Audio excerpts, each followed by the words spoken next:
23 second में 12 गोलियां। देख रहे हैं आप, ये है बीजेपी की नौजवान पीढ़ी। 23 सेकंड में 12 गोलियां, ये टैलेंट देख रहे हैं। खुलेआम सरेआम सरेराह बीजेपी युवा मोर्चा के 2 गुट खूनी खेल खेल रहे हैं। सुन रहे हैं ना आप आवाजें गोलियों की, तड़ातड़ तड़ातड़। ये है बीजेपी के नए कर्णधार, जिनके हाथ में भाजपा का या भारत का झंडा नहीं है, रिवॉल्वर है। फायरिंग कर रहे हैं तमंचे से और सरेआम सड़क पर गोलियां दागी जा रही है। 20 सड़क दोनों साइड से ताबड़तोड़ फायरिंग हो रही है। अगर आप देख रहे होंगे, चंद सेकंड में दर्जन भर राउंड गोलियां चल रही हैं थड़ाथड़। ये युवक कोई आम युवक नहीं है, ये बीजेपी के युवा ब्रिगेड के नेता हैं। ये तस्वीरें कब की है, क्यों सोशल मीडिया पर वायरल हो रही हैं, और इन तस्वीरों के सामने आने के बाद बीजेपी के चाल चरित्र और चेहरे पर सवाल क्यों खड़े हो रहे हैं, ये सब बताएंगे आपको। ये तस्वीरें यूपी के अलीगढ़ की, और खबर यह है, जो चर्चाएं हैं कि दोनों गुट में महानगर अध्यक्ष पद की दावेदारी को लेकर विवाद चल रहा था, और विवाद इस हद तक पहुंचा जो दावा किया जा रहा है कि शक्ति प्रदर्शन पर बात आई और दोनों गुट एक दूसरे पर अवैध तमंचे से फायरिंग कर रहे थे, धड़ाधड़ फायरिंग कर रहे हैं। अब इनमें से जिनके नाम सामने आए हैं वो है युवा हृदय सम्राट, गुंडई में पीएचडी, बीजेपी युवा मोर्चा के महानगर मंत्री हर्ष हिंदू, शशांक पंडित। ये तमाम लोग हैं जिन पर एफआईआर दर्ज हो चुकी है। अब दोस्तों मेरा सवाल है आपसे, अगर ये सपा के कार्यकर्ता होते तो क्या होता, कांग्रेस के नेता होते तो क्या होता? इस वक्त देश की होनहार मीडिया क्या कर रही होती? टेबल पर चढ़ चढ़कर डिबेट हो रही होती। और अगर अखिलेश यादव की सरकार होती तो क्या होता? नाम क्या दिया जाता प्रोग्राम का, मैं आपको बताता हूं, सपा में गुंडा राज। देखिए ये है गुंडे, इस टाइप के प्रोग्राम के नाम होते। लेकिन यहां बीजेपी के युवा नेता हैं, युवा पीढ़ी है, महानगर मंत्री पद तक पे रह चुके ये चेहरे हैं। बीजेपी में पद पाने के लिए क्या ये सब कुछ हो रहा है? अब देखिए इन तस्वीरों के सामने आने के बाद बकायदा अखिलेश यादव ने ट्वीट करके क्या कुछ लिखा है। अखिलेश यादव समाजवादी पार्टी के प्रमुख क्या कुछ लिख रहे हैं आपकी स्क्रीन पर। 23 में से 12 यह किसी इम्तिहान का रिजल्ट नहीं है, बल्कि अलीगढ़ में भाजपा नेताओं के बीच हुए घमासान में गोलियों के सनहे आदान प्रदान का दुर्यंत आंकड़ा है। यह वारदात तब हुई जब भाजपा के डब्बों के बीच आपस में 23 सेकंड में 12 राउंड गोलियां चली। लोगों को लगा कि कहीं हर काम उल्टा करने वाले भाजपाई होली मिलन में दिवाली तो नहीं मना रहे। दरअसल ये जाते जाते लूट माल के बंटवारे की लड़ाई है। दोस्तों दरअसल है क्या कि इस तरह के जो वीडियोस है ना, वो सिरहन पैदा करते हैं। सिरहन पैदा क्यों करते हैं? क्योंकि एक पार्टी की युवा ब्रिगेड के हाथ में अगर हथियार है, अवैध हथियार है, और अगर पद पाने के लिए, पार्टी में पद पाने के लिए सब कुछ हो रहा है, तो यह अपने आप में बहुत बड़ा सवाल है।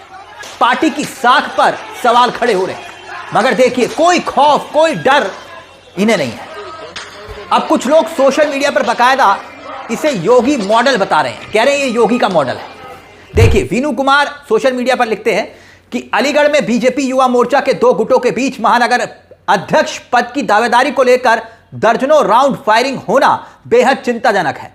जिस संगठन के युवाओं को राजनीति में सकारात्मकता दिशा देने के लिए जिम्मेदारी है, वही पद और वर्चस्व की लड़ाई में गोलियां चलाना लोकतंत्र और कानून व्यवस्था दोनों पर सवाल खड़े करता है। इस घटना में 3 लोग घायल हुए हैं और कई नेताओं पर एफआईआर भी दर्ज हुई है। राजनीति सेवा और विचारों की होनी चाहिए, ना कि ताकत और डर दिखाने की। आगे लिखा गया कि अगर राजनीतिक संगठन ही हिंसा का रास्ता अपनाने लगे तो समाज के लिए यह बहुत खतरनाक संकेत है। अब एक और देखिए, यह पीडीए भारत नाम से सोशल मीडिया हैंडल है। उन्होंने क्या लिखा आपकी स्क्रीन पर, यह पाकिस्तान नहीं है और ना ही यह बांग्लादेश है। यानी वो वीडियो उन्होंने बाकायदा लिखी है, वीडियो पर लिखा है कि यह पाकिस्तान नहीं है, यह बांग्लादेश नहीं है, यह यूपी का अलीगढ़ है। यहां बीजेपी के युवा मोर्चा के 2 गुट आपस में आतंकियों की तरह फायरिंग करते हुए देखे जा सकते हैं। इस हमले में 3 को गोली लगी थी और कई गंभीर रूप से घायल हुए। 8 आरोपी जेल भेजे गए। 12 मार्च की घटना का वीडियो अब सामने आया है। यानी लोग सवाल उठा रहे हैं कि भाई देखिए ये स्थिति है। अब पुलिस ने इस मामले में मैं आपको बता दूं कि भाजपा युवा मोर्चा के महानगर मंत्री हर्ष हिंदू, यश गुप्ता, मयंक ठाकुर, योगेंद्र, प्रफुल्ल पंडित, नमन काटू उर्फ गौरव, इन सबको गिरफ्तार किया है। आरोपियों के कब्जे से बकायदा पुलिस ने 2 अवैध पिस्टल, 2 तमंचे, 315 बोर यह सब बरामद किया है। एफआईआर दर्ज हुई है 12 नामजद पर और अब इनके खिलाफ एनएसए लगाने की बात हो रही है। मगर सवाल यह है कि आखिरकार यह हो क्या रहा है।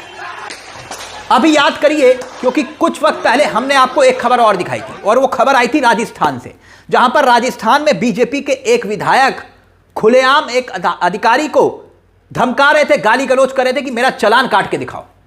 भद्दी भद्दी गालियां दे रहे थे, भद्दी भद्दी गालियां राजस्थान से, वो तस्वीरें आपको याद होंगी। और अब अलीगढ़ से यह मामला सामने आ गया। निशु आजाद देखिए क्या लिख रहे हैं, फिल्म की शूटिंग नहीं है, कानून व्यवस्था पर बड़ा सवाल है। अलीगढ़ के सराय हाकिम में फायरिंग का वायरल वीडियो दिखाता है कि जब सत्ताधारी गुट ही आमने सामने हो तो जनता की सुरक्षा पर सवाल उठना लाजमी है। योगी आदित्यनाथ सरकार से मांग है कि इस मामले की निष्पक्ष जांच हो और दोषियों पर सख्त कानूनी कार्रवाई की जाए। यानी कि यहां सवाल खड़े हो रहे हैं कि भाई बीजेपी के युवा नेता ही आपस में एक दूसरे पर इस तरह से तमंचे तान रहे हैं, क्या यह जायज है? अब यह युवा ब्रिगेड बीजेपी की और ये टैलेंट देख रहे हैं आप, इस पूरे मामले को लेकर आपकी क्या राय है? मैं फिर कह रहा हूं कि अगर ये स्थिति किसी और पार्टी के कार्यकर्ता अगर कर रहे होते, ये आलम ये जो दिखाई दे रहा है, तो सोचिए कि इस वक्त देश में क्या चल रहा होगा। लेकिन आप जानते हैं यहां ये बीजेपी के अगर जुड़े हुए नेता सदस्य हैं तो फिर देश की होनहार मीडिया भी चुप है। अपनी राय इस पूरे मुद्दे को लेकर जरूर दीजिएगा। मुझे तिलक चावला को दीजिए इजाजत। एक छोटी सी दरख्वास्त, चैनल को सब्सक्राइब जरूर कर लीजिएगा। मंच आप ही का है जहां कलम गुलाम नहीं। नमस्कार, जय हिंद, जय भारत।